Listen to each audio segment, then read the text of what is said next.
Welcome back. Episode 2. Here it is. Another week. Is it though? Isn't it all the same week? They do tend to blur together. They do. Hi, everybody. Tactical Tequila Podcast. Check us out on Instagram, tactical_tequila_podcast. And thank you for being back. Thanks for checking us out again. Last week we had our little intro episode, talked about a little bit about Vegas, but in this episode we wanted to really kind of cover where in Vegas to go, where can you get the best tequila, where do we like to go and drink, and where do we like to go and buy our stuff. And so I'm one of your hosts, Ashton Pack, my partner Matt Wilson, and my friend Jay Beasley. That's it. You're my friend. You're my bud. It is, man. You know, people always talk about guys. We should talk about the time we first met. People always talk about guys making friends later in life and how guys don't make friends, but you can't. You can't. You can't. You can. You just choose to keep the ones that are true. Yes, that's fair. Close to you for long periods of And I time. legit have 4, 5 tops. I maybe have 5. You know what I'm saying? But you know, it's good to have some. You know. Well, I remember when we met. So you were federal law enforcement, and I was the Vegas cop, a detective at the time, and we were working in counterterrorism, and we were kind of on a task force that we worked in. Yeah. But before I was even on the task force, when we were just working together, you were assigned to the police department. Yeah.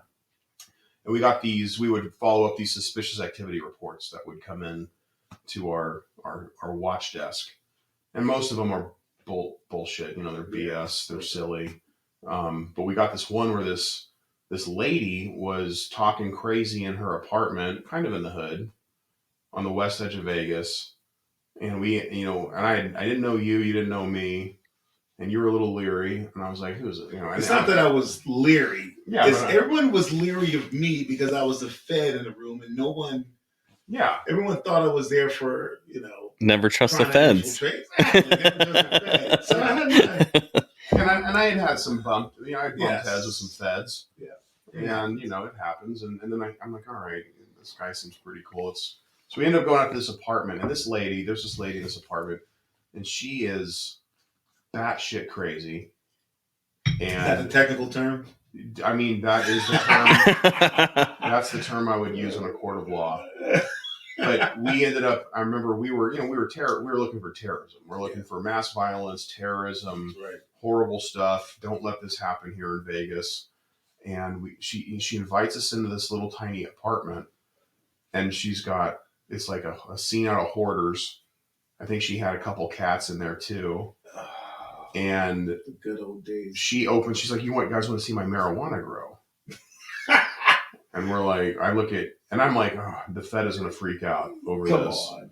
And I'm just trying to get to lunch. You know, I'm like, I'm just trying to make sure I meet my guys for lunch. And so she opens up this closet, and there are 4 or 5 of the most pitiful little tiny 19, like they look 1970s bags. You get But she was proud of it. She was proud of it. Right. She put this whole closet together. Yes. She had the lights in it. These plants were pitiful. And this was before it was like, I think she was probably breaking the law. I think she was in violation. It was, yes. She had come from Colorado. That's it. She came from Colorado where it was legal. Yeah, she could have sworn it was. Yeah. No, I promise you, it's okay. I said, well, hey, you're in Nevada now. She had a card. Yeah. It's a little different here. You're not in Colorado. Yeah. So Colorado laws end at the Colorado state line. But we were, and it was like, Jay and I look at each other, and in the moment of truth, we're like, because I had zero interest in doing anything to this lady other than telling her to have a nice day and to be very careful with her little tiny marijuana plants. And I look at Jay and I'm like, are we good with this? Are you okay? He goes, something to the effect of like, I could give a shit less about this. I got lunch to get to. And I'm like, oh, yes. All right. Did we just become best friends? Where are you going? Yes. big picture. Yeah, and so in that very instant, Big picture. and the way I could tell the way he was talking to her, and what I always loved about Jay, and one of the things I tried to emulate from him in my job was I went to negotiator school. Yeah. And Jay was a crisis negotiator, hostage negotiator. And I thought the way he empathized with her and just let her vent and talk, I love that about him. And I thought, this is the guy, I could be really good friends with this guy. And we began a partnership and a friendship then and there that has been, but nothing but flourished ever since. That had to be almost 8-9 years ago now. It was longer than that. Maybe 10. It had to have been. All the trips to DC. It had to have been 10 years ago. And it was tough, being, you hear the stories about the rifts between the issues between the feds and the locals and all other stuff. And generally, those issues take place at the higher level. Yes. The guys on the street are the guys on the street. The guys that are working to go on the street, they're the guys on the street, and they don't have those issues. And Totally. It was very good for me.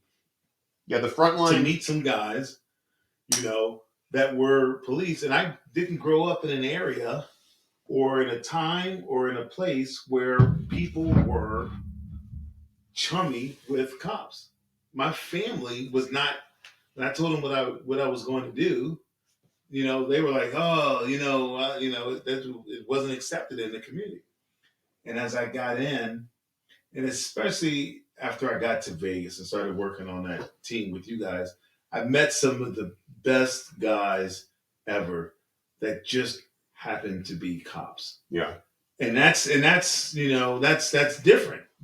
I met some of the guys that you meet and you say as a friend and you forget that they're a cop. The best guys that happen to be cops as opposed to cops that were good guys. Well, I remember a story that you told where you said the worst you were ever treated was by a police officer. And you told me the story, and I was blown away by it. And then I thought about it, and I thought the worst I've ever been treated was by a field training officer, a fellow officer who was there to teach me, but did nothing but berate me. You. And I almost left law enforcement because of that, man. Yeah. And that's wild. And you go through and you're lucky enough to get to the end and have met some guys that you have that you're willing to stay friends with and do things with and become lifelong friends, and that helps. And it's almost like sports. And I came up playing sports, and some of those guys that you just went through it with on the field and in practice and grinding it out in summertime, and now at the end of the season it's snow, and you meet those guys, and you're like, these are great guys that just happen to be football players. They're great guys that happen to be basketball players. You stay friends with them forever. And it probably correlates to the military in that, where it's it like does. We all went through like boot camp or special forces selection was so shitty, but we were all in it together. And it didn't matter what your rank was either. Like no, because you go through the suck, and you build that camaraderie with guys and gals, and it's everlasting friendships that you build for years on. Like I'm still friends with probably maybe 10-15 people that I was stationed with throughout the years, just because we went through the suck together. We built that camaraderie, and we forged friendships and lifelong relationships. And you feel that that it's after you go through it, it's worth it. You feel you get lucky to meet the right guy, because there were a lot of other officers in your department that were just like that field agent that you had that almost ran you out. The next guy could have been like him, and the next guy. So you got to the point where, is everybody like this? This is not the place for me. And that's something that I luckily didn't have when I got here to Vegas. The first couple guys I met, I said, okay, this guy's cool. Okay, this guy's cool. Okay, this is a place where I can be. Yeah. Because you stay in the Fed system long enough, you meet a lot of guys that are not the ones. Or you stay in the police department long enough, you meet a lot of guys that are not the ones you want to be around. They can kind of ruin the entire experience for you. Yeah, and I always found what I liked about you too, and what I think me and you kind of meshed was we were a little punk rock.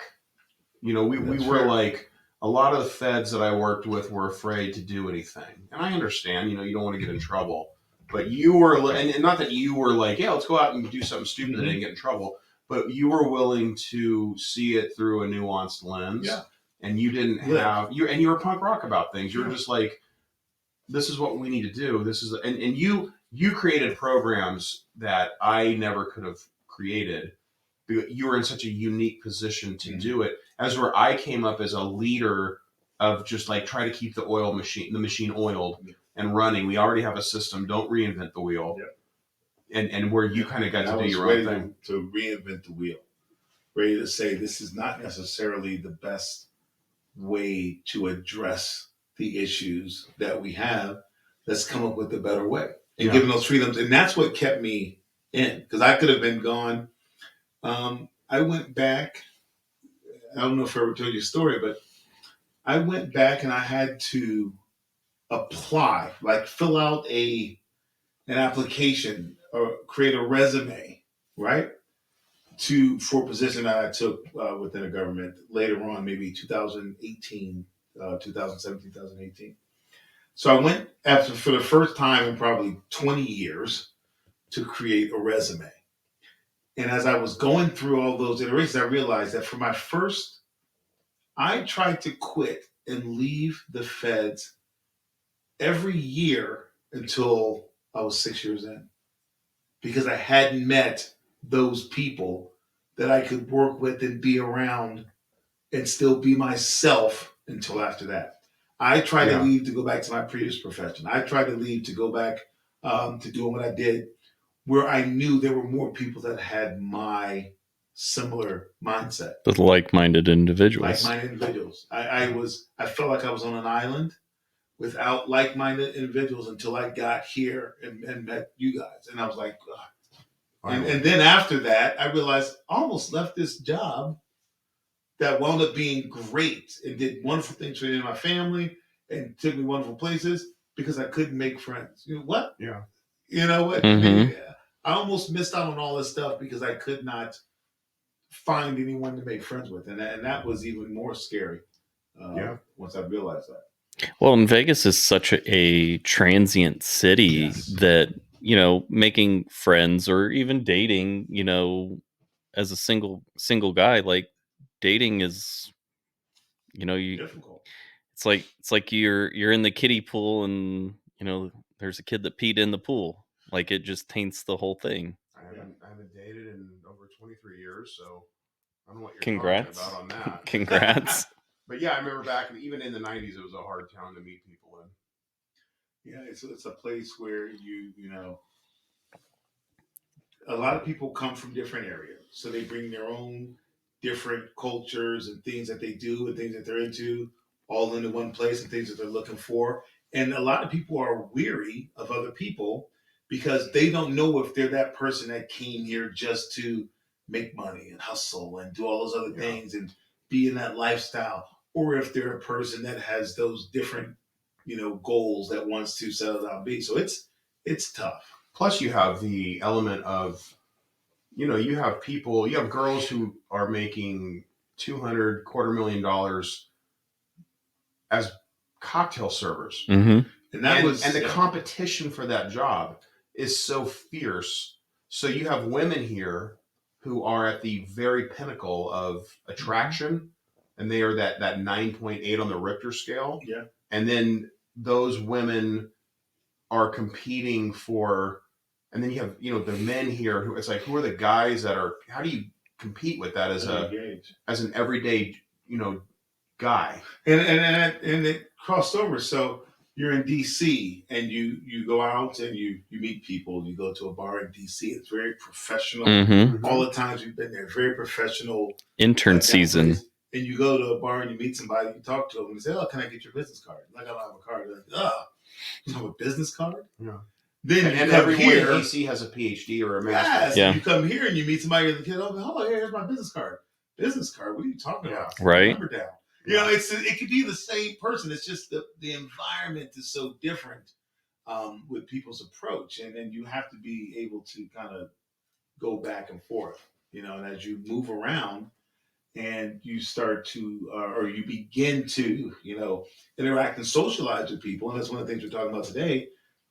Socializing in Vegas, places to go, things to do, and you get so many of those different experiences. And Mm-hmm. every magazine and article and such that you read will talk about how Vegas is, how great Vegas is because of the number of places that we have to go, the experiences, and the bars and the restaurants and the patios and all those things you can have. I mean, it's And, 5-star here. yeah, and some of the things that we can do here. And as far as the tequila goes and the drinking goes and the being in those social environments, that's one of the things that I like the most is being in the different areas and trying it. Yeah. And one of the things that, when we talk about kind of our own history and and some of the things we want to get into about drinking and stuff around here, it's wide open. Mm-hmm. 45 minutes. People are skiing right now. Yeah. 45 minutes from here. Yep. And people are living in some of those areas that are so remote that they're not used to being around any contact. And then you've got people in the city and the strip and all those other things. It's a lot to do, a lot to go by. Yeah, so let's talk about here in Vegas. Where do we go? What's the places that we enjoy? Where do we socialize? And then where do we get where do you go to get the tequila that we keep harping on, the good stuff? What are the go-to spots? What do you want to cover first? The liquor store aspect or the social drinking aspect at the bar? I think the social aspect of it, the restaurants. All right. For me, one of my go-to places is Grape Street. Great restaurant. Great restaurant. It's a wine bar, and you wouldn't expect them to have tequila or as much tequila as they do. And Hugo, the bar manager, he and I have become friends, and one of the things Shout out is to I'm you, like, Joe. yeah, and one of the things is I'm like, hey, you should get more additive free tequilas in, and he's trying to get them in, and he's leaned on me for, hey, recommendations. Can you send me some recommendations on what tequilas I should get?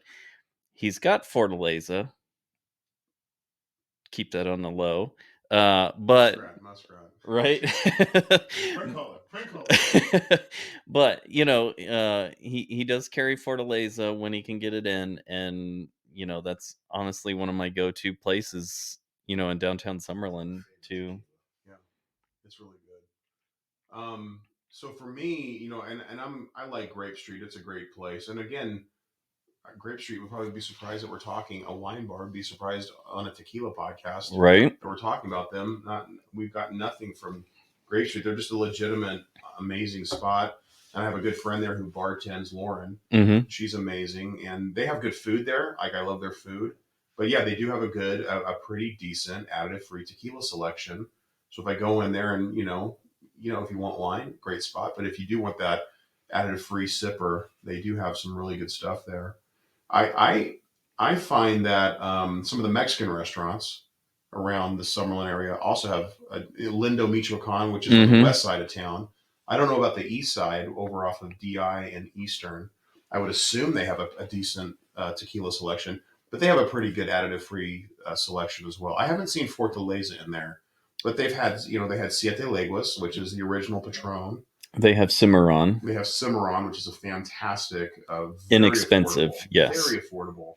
I think the Cimarron Blanco 29 or 35, and it's a Yeah. full 1 liter bottle. Yep. It's fun, and their reposado, the Cimarron reposado, is my go-to. I'm just chilling at home. I'm going to sip a couple glasses. That's my go-to. Another, I would say, Mexican restaurants, to piggyback on you, would be, of course, Lindo Michoacan. There's the one that's in downtown Summerlin. Ponchos. Ponchos that you Yes. took me to. They have Fortaleza. Yes, they they also have it. have. There was another, I think, additive-free brand that they had. I know they had Chamucos there. Yes.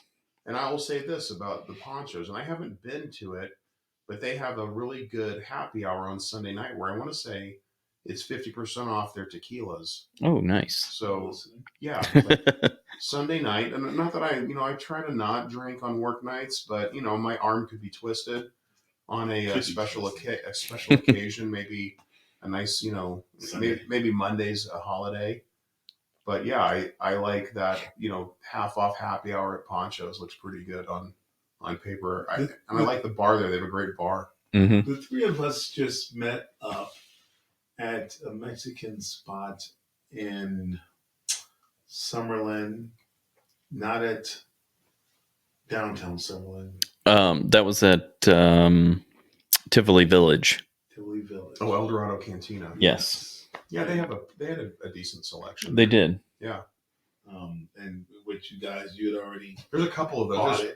There's an El Dorado next to the strip club down on.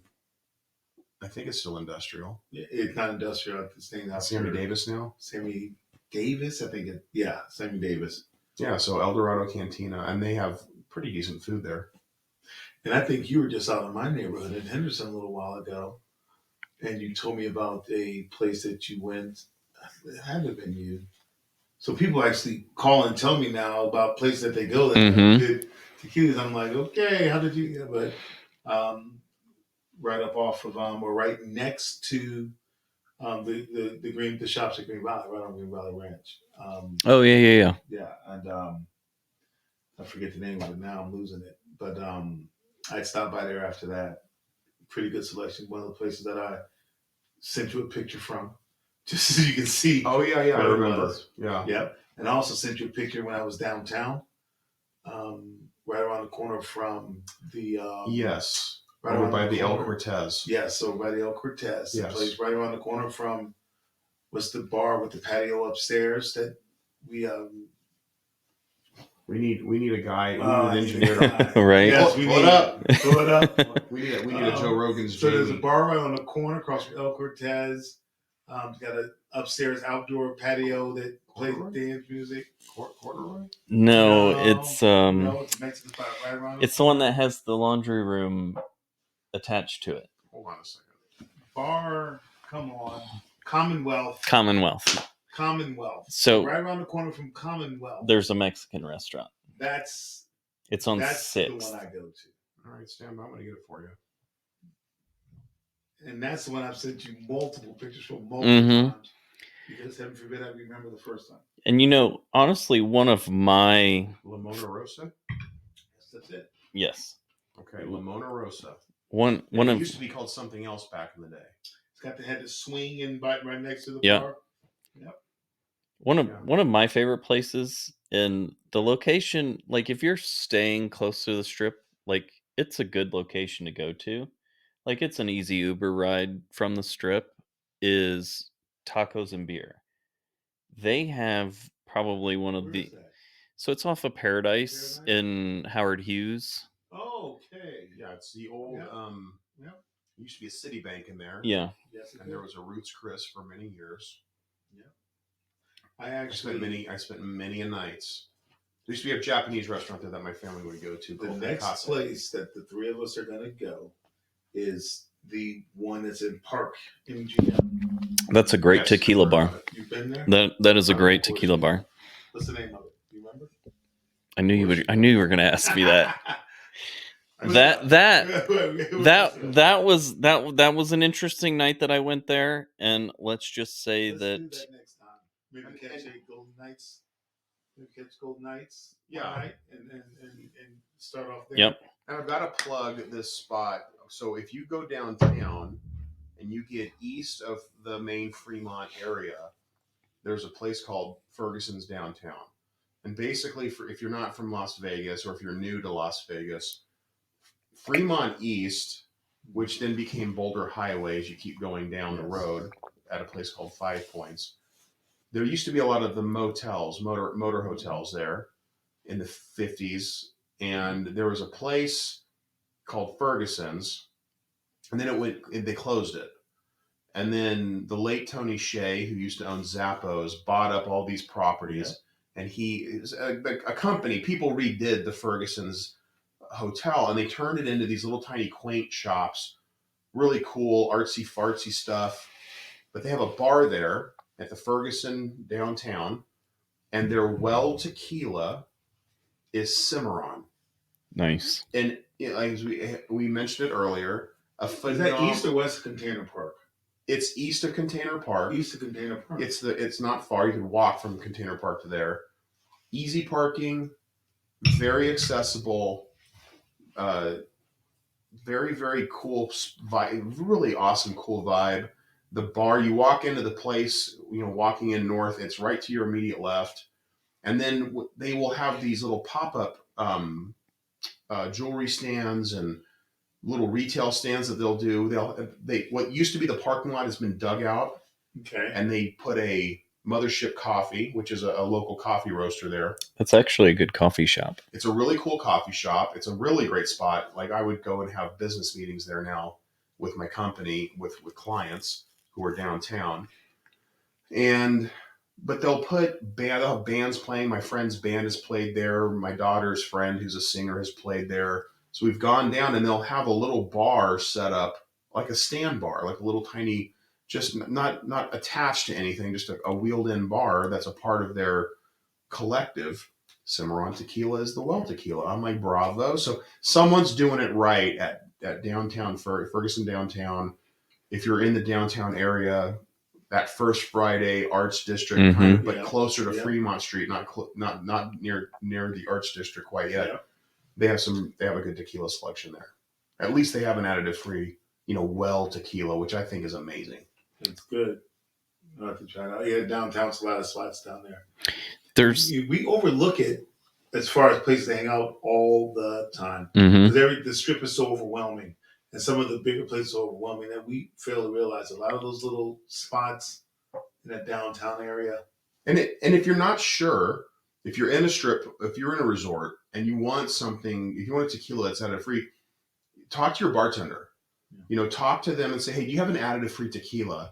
And if they look at you like with a little glint in their eye, they're like, oh, you might know something.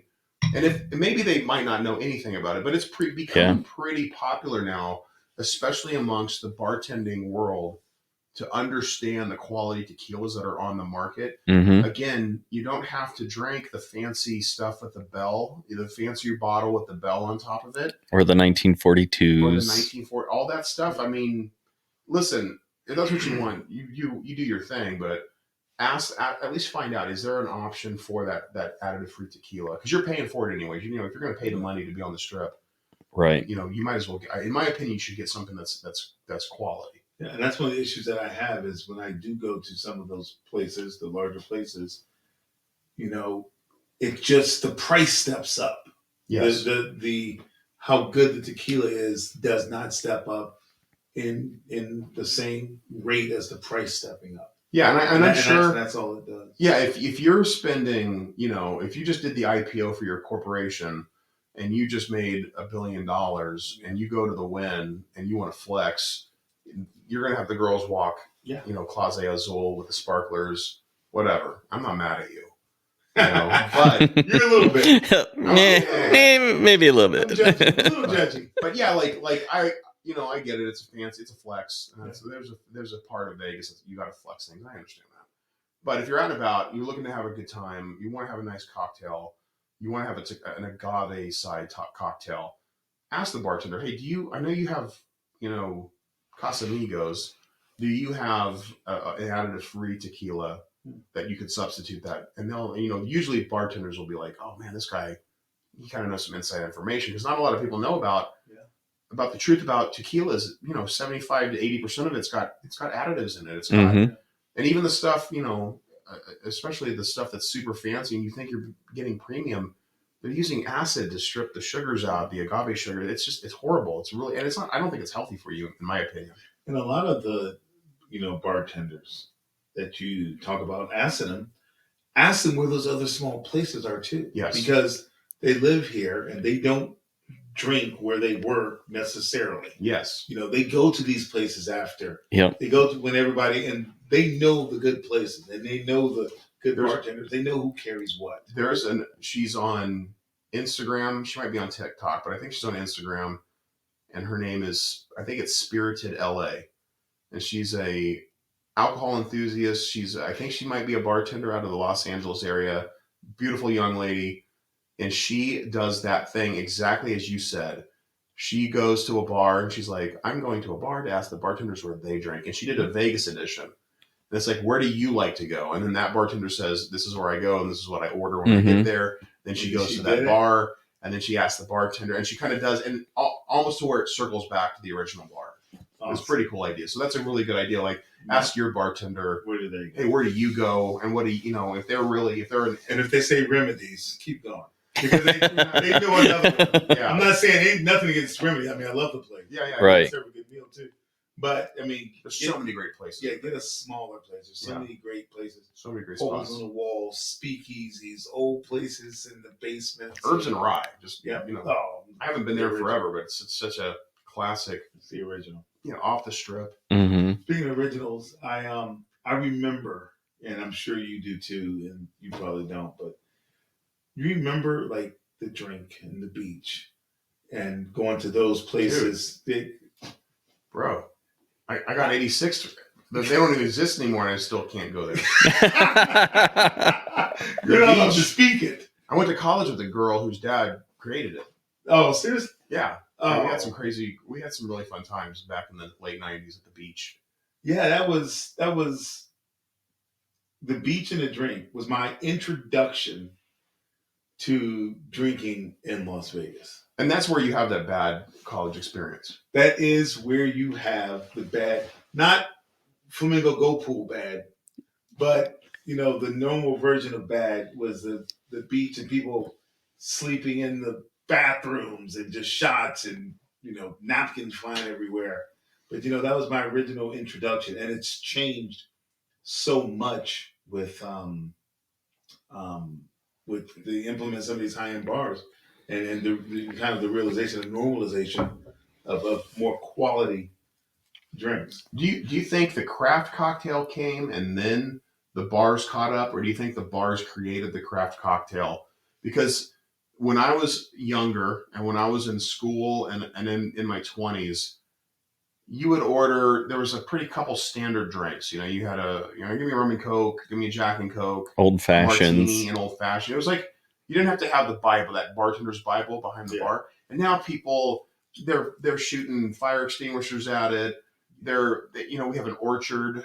We put, there's a bee in your cocktail. We smoke it for 3 years. I just saw one last week, and they're egg whites. Yes, and they're shaking it. It's film. And I like a whiskey sour, or it's with an egg white. But it's like sometimes I just want, like what happened? What came first? Like, it's a duck or the egg question. Is like, was the craft cocktail born, and then they built the bars around it and the experience? Because now everything is so crafty. So you've been craft your whole life. What came first for you? Well, I think beer-wise, I started out with the mainstream stuff. Yeah. And then it wasn't until... You didn't have a job. You were a kid.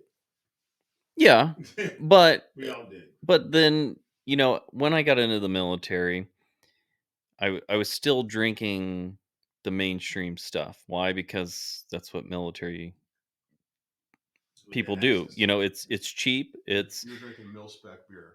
Yeah. And, it wasn't until I moved to Belgium where I got into craft beer. Towards the end of my tenure in Fort Bragg, I started getting into craft beer, started going to breweries. Then I moved to Belgium and I was like, this is amazing. I could try different beers. Like, it's not just the normal UC Bud Light, UC Coors Light, Michelob, all this stuff on the shelves. You see this brewery, this brewery, this brewery. Yeah. And it's all different. It's all different tastes, And I think once going to there, living in Belgium for 3 years, you experience as many beers as you can. Higher alcohol content beers. Yeah. I mean, you're looking at 9-10% beers. And then even like their normal beers are like 7-8%. Or what you would, their regular mainstream. Yeah, because I mean, there were times where we would do escorts with the Describe do escorts. the military police. Oh. So they would escort us on certain um, motorcades that we would do. Mhm. And if it's like a special holiday, like 4th of July or Veterans Day or something like that, where we're going out to see cemeteries and stuff like that, it was customary for us to bring a 12-pack of American beer for them. That's their road soda. So, Close enough. so I mean, they would escort us after even having a couple of beers because, I mean, it's a holiday, but for them, like that's nothing. Like it's piss water. American beers. Mm. And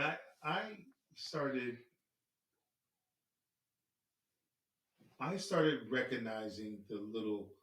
So what came first, right? The craft drinks or the other. I started recognizing, I believe, the little um, crafty bars. The ones that were creating it. People, with the funny mustaches and they're Yes. acting like they're in the speakeasy and doing Yeah. all those Mhm. stuff, making all those special drinks. Yes, they have And- gel. They have oil in their Yes, hair. Yeah. exactly. The guy shaves with a straight razor. Yes, those Yeah. places. And then those drinks started making it mainstream into the bigger places. I That's think- the way I recognized it. Yeah, and I feel like that has now justified you go down to the strip and you're like $32 for a cocktail. Yeah. That's a lot of money. That's a lot of money. And so But- I think they're like, these craft cocktail. I think they took the craft cocktail concept where I get it. You have to charge a little bit more because this dude, he's got to, I got to milk, the gland of a hummingbird to Exactly. express the tulip. And by the way, it took them 45 minutes to make it. yeah, and I just want to, Yeah. I just want to drink. Yeah, I just want to drink. The best, I remember when I was on my bourbon kick, the best old fashioned I ever had. There's it's in San Diego. It's a bar. It's next to Petco. I think it's called like Bubby's, and this girl in there, this Scandinavian blonde, 6'3" volleyball player. I was in there. I was down there teaching. I was doing a 1 October presentation for the Narcotics Detectives Association of America or something. Yeah. And I do this whole presentation, and I had a guy with me who had never been on a official trip. And I said, dude, we're going to go do this. We're going to go do that. We ended up at that bar. Excuse me. And again, I can't remember the name of it. I think it's Bubs or something like that. And she muddled the orange and the cherry with the sugar. Like she was going to split She was wood. mad at it. Yes. And then she threw the rocks in. She poured in a bunch of Jim Beam and splashed it with a little water and some bitters. She Drink this. And I think 19 of those later.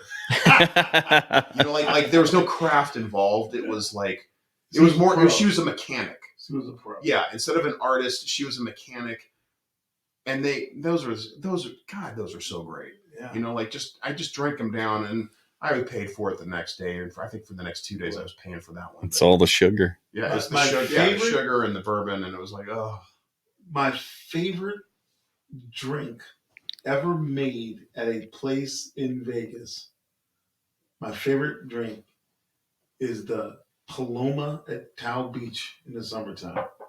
They put it in this huge cup and they pour it in. It's the most just popular drink in Mexico. It's the same Mhm. ingredients that I would make. So I don't know if it's that I'm at Tao Beach. Now, is that Paloma with squirt or is that with grapefruit juice? Grapefruit.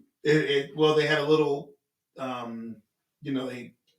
it's not coming out of the bottle. They would put a little grapefruit juice in it, but it came this big. And I'm watching it make it. I'm like, this is not going to be good. And I drink it. I'm like, this is the greatest thing I've ever. That's the most popular drink in Mexico is the Paloma. I love it. It's my favorite. It's phenomenal. Drink. But I like it with the grapefruit. Paloma. I don't like it like With the squirt. Yeah, I think when we were in Tequila, I'm like, oh, Paloma, I'll have one of those. I'm expecting hand squeezed grapefruit. I'm thinking craft. And the ombre in the cart is like, no, you're getting squirt Mm-hmm. with It was lime. good stuff. Yeah, it was good. Yeah, that's my absolute favorite drink, and that was the best. Well, and that's what you're drinking tonight too. Yeah, Yeah. that's what it is. Same stuff. So what are we drinking here today? Well, this was actually your pick this Yeah. this evening. So why don't you go ahead and So this is a unique tequila. It's pronounced Jolo Itzcuintle. I know that sounds weird, but it's basically it's a hairless Mexican dog. interesting. That's the tequila is named after, and it's XOLO ITZ. How did the dog lose his hair? I'm not sure. Okay. Yeah. Is it like one of those Jolo- hairless Was it cats? shaved or Yeah. it didn't grow? No, it just doesn't grow. I think they're racing dogs, if I read correctly.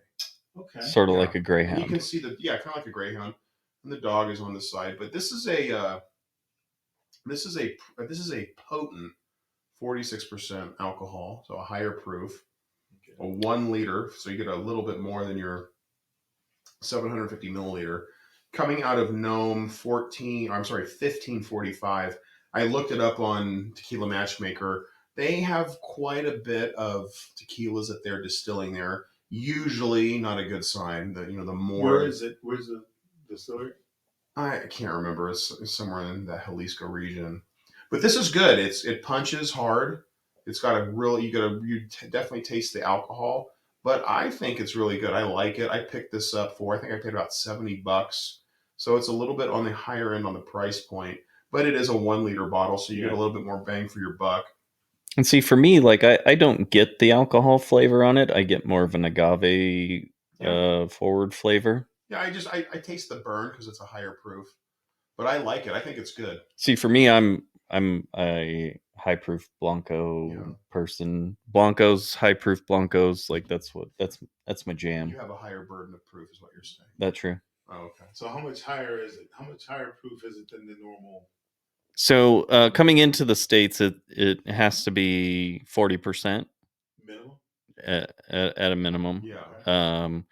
In Mexico, you can get it 40 to, I believe, 35. I think. Yeah, so tequila in Mexico is a little bit more watered down. Yeah. Yeah, so that's when people say, when I'm in Mexico, when I go to Mexico, I drink tequila. It seems to be a little bit more smooth, or I can drink it a little bit more. I'm like, well, that's because you're drinking that lesser ABV, as where when it comes into the United States, it has to be. If you really want to do it right, or buy still, you can get still strength. Yeah, that's pretty potent. But this is good. I like it. So again, Jolo Itzcuintle, XOLOITZCUINTLE. I picked this up at my favorite liquor store in Las Vegas, which is Liquor Lineup 2, which is over at about Ann and Decatur. Yes. My friend, a buddy of mine, Raphael, works there. He turned me on to this. And I think this would make an excellent mixer. So if you're having a party, it's again a little bit higher on the price point, but I think it's worth it. And I can sip this stuff. And they do have a reposado, and so we talk about where to go and socialize drink. But my go-to place to buy tequila for home is Liquor Lineup, and they have the best selection of additive-free tequilas in all of Las Vegas. Stuff I used to have to drive to California to get is now available. Tapatio, they have some excellent G4 selections. Cascanes, Siembravalas. Yeah, the Siembravalas that we had last week. And they have an amazing mezcal selection. I'm a little afraid of mezcal. I'm afraid I'm going to go down the mezcal rabbit hole. What's the difference? So it's a smokier, so all tequila is mezcal, but not all mezcal is tequila. Got it. But the mezcal is, if you're one of those smoky, peaty whiskey drinkers that Scotch drinkers, you might enjoy a mezcal, but they could get very pricey. So I probably wouldn't. I don't think you would. You'd have to try the Ancestral that I have at home. What would I mix it with? What would I cut it with? I would put it right into a. Actually, I would do a Paloma with that. Because that smoke with the sweet, I think, would balance very nicely. Like the Ancestral Siembravalas, which is the Cascaween distillery that we toured, that is smoky licorice. And actually, at Casa Don Juan downtown in the Arts District, they do a smoky Paloma, and I it's have had one before. and it's amazing. Yeah. And then there's also Velveteen Rabbit, which is just down the street from Casa Don Juan. They have a like a smoky Paloma, and I mean it's phenomenal. Yeah, good Paloma is my absolute favorite. I wish I could, taste it straight like you guys do to be able to see all the differences and all those things, but be instant death, it wouldn't be worth it for me. One That day was- one day your balls will drop. That was the best part of Mexico when we were doing the tasting, Uh-huh. and he couldn't finish. It was like, all right, we'll finish this for you. I've got pictures of what our table looked like. So, and you remember first time we go, and I'm sober because I can only take a small little sip of each of each drink, and I'm passing them off to you guys. And then the second one we go to, Ash looks at me and says, "I see why I was so messed up yesterday." And it's a full table full of drinks. Well, and I'm sitting here. well, what happened was we were going strong all day. Yeah. And I felt fine. I had a very good social lubricant buzz. Nothing Good. crazy. And then we got back to the hotel, and I think we went in the pool. Uh-huh. And I had a couple more cocktails, and then we went to dinner. And all of a sudden, it was like a Jackie Chan punch to the head. I almost couldn't finish the drink. I couldn't finish my little shot that I was sipping on. And you were like, "You've been drink like we've had so much." And then you had half of mine. You and Matt split what I couldn't drink. And I'm like, and we went to two places. Oh, okay. I'm like, yeah, you've had 20 shots. Yeah. 20. Yeah, that's a lot. Yeah. It's like me on my 21st birthday. Yeah. You just pulled it. We spaced it out over time. Yes, you spaced it over time. They worked in a row. So getting back to Vegas, though, like, where is your favorite place that you've drank tequila? The Paloma at Tao. Now, I did have another good one at Tao, the nightclub, years back. Me and one of my friends from work. You guys remember when Snoop Dogg used to do Thursday nights at Tao? He would DJ, he had a little residency there. He would DJ every Thursday. So we go Thursday night, got to work Friday. Thursday night, we're going to go to Tao. We're going to see Snoop Dogg. We go in, we pay one of the bouncers $20, let us stand close to the stage. Right? Yeah, $20, let's stand close. That doesn't get you close to the stage now. No, forget about it. Forget about it. Yeah. We're $20 to get close to the stage. He just let us stand there. And I'm having a Paloma. This is at the whatchamacallit.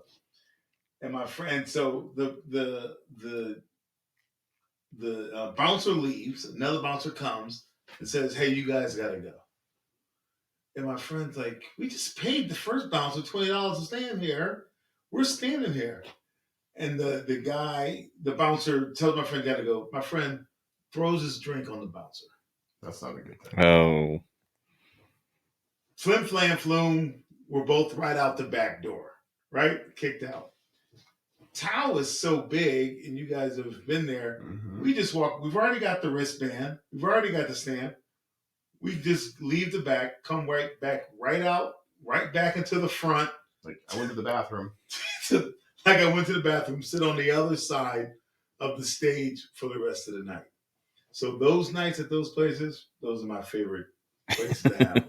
The last time I was Tao in is Tao, I was doing a surveillance for a client Mm-hmm. in my private world now, and Is this daytime or nighttime? Oh, it was nighttime. Okay. Yeah, it was all night. I'm like, is this girl going to go to bed Ever. And I was happy to report, to the client. He was worried about, fidelity issues with the girlfriend. But I was happy to report back, she's on the up and up. She's just dancing, having fun with her friends. nothing too And crazy. you talk about here in But Vegas. it's a big area, but it gets pretty packed in there. Very packed. It's hard to like conduct a surveillance. You're like, how long can I stand here and not drink anything? Try to look like I'm having some kind of a fun, but and maintain visual of this person Right. over there. I mean, it is a social experiment. Think of how many casinos we've done surveillance in where everybody was partying. We were stone sober trying to watch somebody party. Yes. And saying to ourselves, how long can they do this? Yes. Mm-hmm. How much can they drink? This is central nervous stimulants. Yes. How long can it? And it happens. It used to happen all the time. We would just wonder. We'd sit there. I'm sitting in the middle of this casino. I'm watching guys at the bar. Like, how long can they do this? How long can they drink here? How long can they do this? But on the other hand, I found from those surveillances some of my favorite places to go have a drink when it's my turn to be that guy. Yeah. Mm-hmm. So it all worked out. It all worked out in the end. Well, even on the protective side, you get clients that go to nightclubs here in Vegas. They spend money for tables and stuff like that, and you will sit there for 4, 5, 6 hours on a client after you've been on them all day. Yeah. But they will party all night, and it is that, hey, you're thinking in your mind like, how much longer can you do this? How much longer can you do this? And when you're at those, so speaking of quality stuff versus bad stuff, when you're at those places and you're with those clients and they're ordering those bottles, are they getting the good stuff, or are they just getting the expensive stuff? They're just getting the expensive stuff. Mass-produced stuff. So I would say that based on their order preferences, I would say that it is more of what they feel is good and what they like. It's always the 1942s. It's always the Classe Azules. It's when you go to those nightclubs and you're at a table, you're ordering the most expensive stuff because it's a status quo thing.